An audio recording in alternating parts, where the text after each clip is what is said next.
Schools closed and transport disrupted in France as unions call for another day of strike action against the government's controversial pension reform. Residents of Kramatorsk in eastern Ukraine are hit with severe flooding after a spillway gate collapses, with local residents forced to evacuate their homes. Law enforcement in 17 countries have taken down an online marketplace selling stolen personal data from more than 1.5 million computers. Brazil is reeling after a man burst into a Santa Catarina daycare centre and killed 4 children with a hatchet on Wednesday. Police are searching for a motive. Another day of strikes and street protests in France over the unpopular reform to raise the retirement age from 62 to 64. Our correspondent Annalise Bourges reports from the demonstrations in Paris. Protesters are once again taking to the streets across France this Thursday against an unpopular reform of the pension system pushed through by Emmanuel Macron's administration. And while this may seem like déjà vu, what people here say we're witnessing is a turning point in this movement. This is the first national day of strike since the very first meeting held between union leaders and the French government. A meeting unions have described as useless, and the French government said was an important step. All sides in this standoff are expecting a verdict on the part of France's Constitutional Council that has the power to strike out parts or the entire legislation next week. Until then, unions and protesters alike say they will continue taking to the streets and organizing strikes in what is definitely Emmanuel Macron's biggest challenge in this second term as president. Annalise Bourges in Paris for Euronews. No school today for these children. They leave with their grandparents after seeing a notice up on the door letting them know that their teachers are on strike. Many schools in the capital and elsewhere across France have joined in a day of action called for by the country's main unions in protest against a controversial pension reform, which will see the minimum age for retirement increased by 2 years to 64. Public transport in Paris is always busy during rush hour. But with the strike also seriously affecting metros, buses and suburban trains, commuters are waiting a long time at stations and bus stops for their turn. Les grèves, on se lève plus tôt, d'accord? On essaie de voir comment on peut faire, mais il n'y a rien qui change de toute façon. Hein. On arrive toujours en retard et on est pénalisé. Le patron ne veut rien savoir, quoi. And those travelling longer distances are worried despite the fact that the state-owned rail company says it will run more trains than on previous strike days.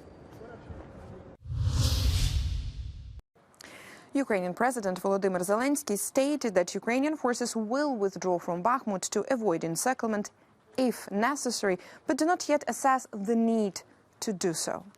Zelensky stated during a press conference in Poland that Ukrainian troops face a very challenging situation in Bakhmut and that Kyiv will make the corresponding decisions if Ukrainian troops risk encirclement by Russian forces. Zelensky's statement is in line with other recent statements by Ukrainian officials that Ukrainian military command will order withdrawal from Bakhmut when and if they deem a withdrawal to be the most strategically appropriate option. Wagner Group leader Yevgeny Prigozhin said that there are no signs of Ukrainian forces leaving the eastern city of Bakhmut, the scene of the longest and the bloodiest battle of Russia's war, where, according to the Institute for the Study of War, Russian forces continued to make gains. Geolocated footage shows that Russian forces have made advances north of Bakhmut, both north of Hromove and northeast of Orikhovo-Vasilievka. Russian sources claim that Wagner Group fighters seized a school just west of the Metalurg Stadium in central Bakhmut. The Ukrainian General Staff reported that Ukrainian forces repelled ground attacks in Bakhmut, northwest of Bakhmut near Bogdanivka and southwest of Bakhmut near Ivanivske.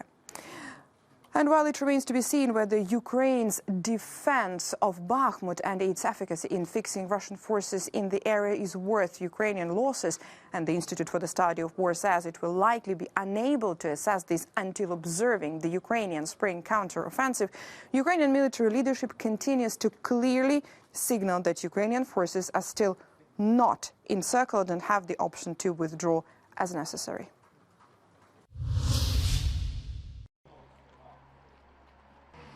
War, destruction and now floods.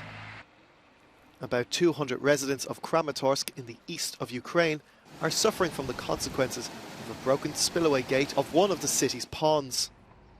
The water flooded dozens of homes, destroying everything in its path. Стиральная машина упала, ее замылило всю, везде грязь, мебель вся, воды было вот так, ходила там везде. 20 people were evacuated and temporarily housed in this school. Конечно, переживаем все. Ну, сейчас сказали, что вода спала, все. Хочется домой. И поедем домой. Там в доме-то все равно, что ничего не стоит. Воды было очень много, все плавало. Ну, не знаю, что. И еще плюс еще и животные меня. Я за них сильно переживаю. The war was already taking its toll on Kharkiv's water infrastructure. Russian strikes have damaged water supplies, causing flooding in some homes. The local drainage system was destroyed by shelling, and now some residents can no longer take shelter in basements when attacks occur.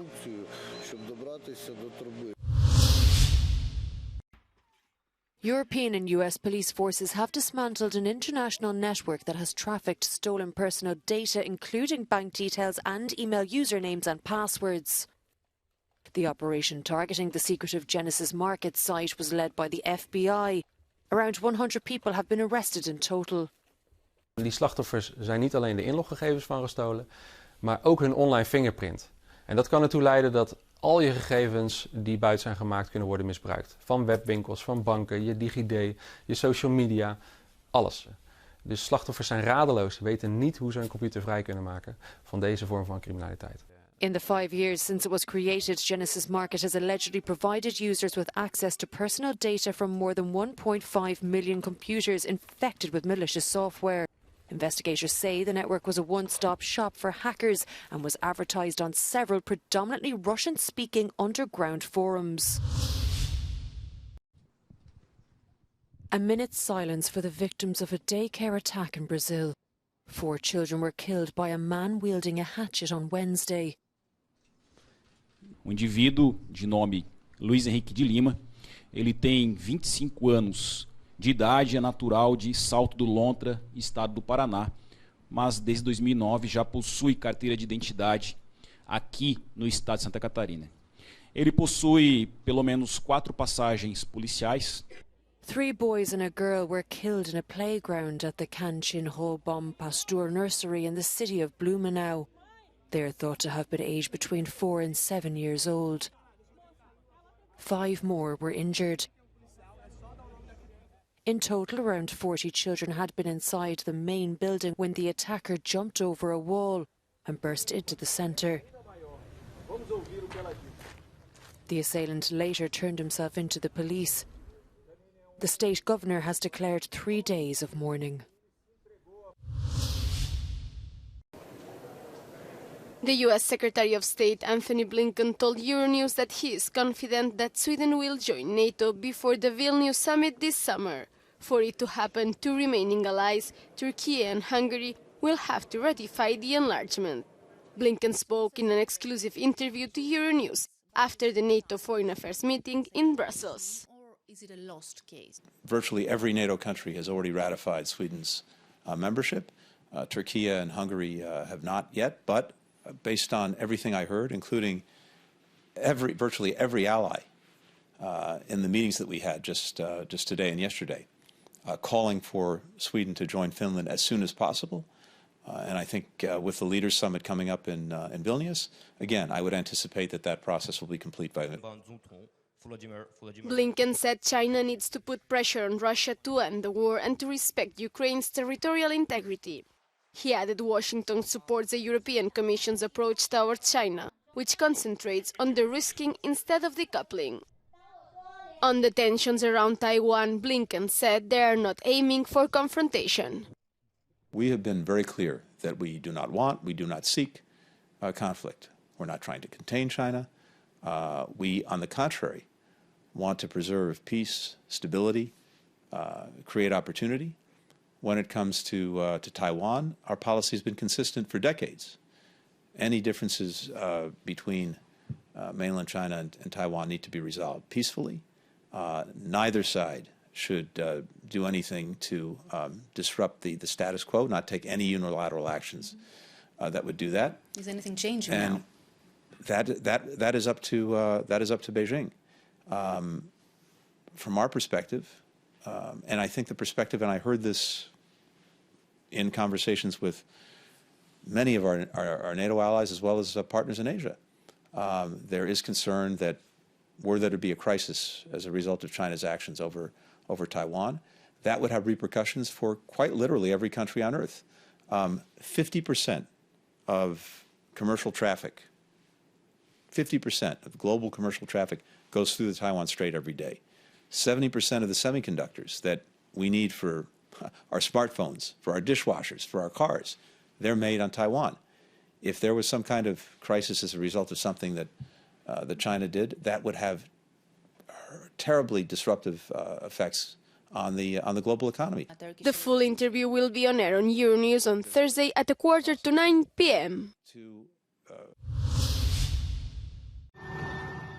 Areas of southern Spain have been hit by wildfires after a prolonged winter drought and unseasonably high temperatures. Firefighting planes are being used to tackle fires on hills near the city of Cádiz. A severe winter drought is currently affecting large parts of southern Europe, and several areas in Spain are particularly hard hit. Valencia is among the regions worst affected. Temperatures have stayed above 30 degrees Celsius for lengthy periods of time, and the absence of rainfall has led to tinder dry conditions.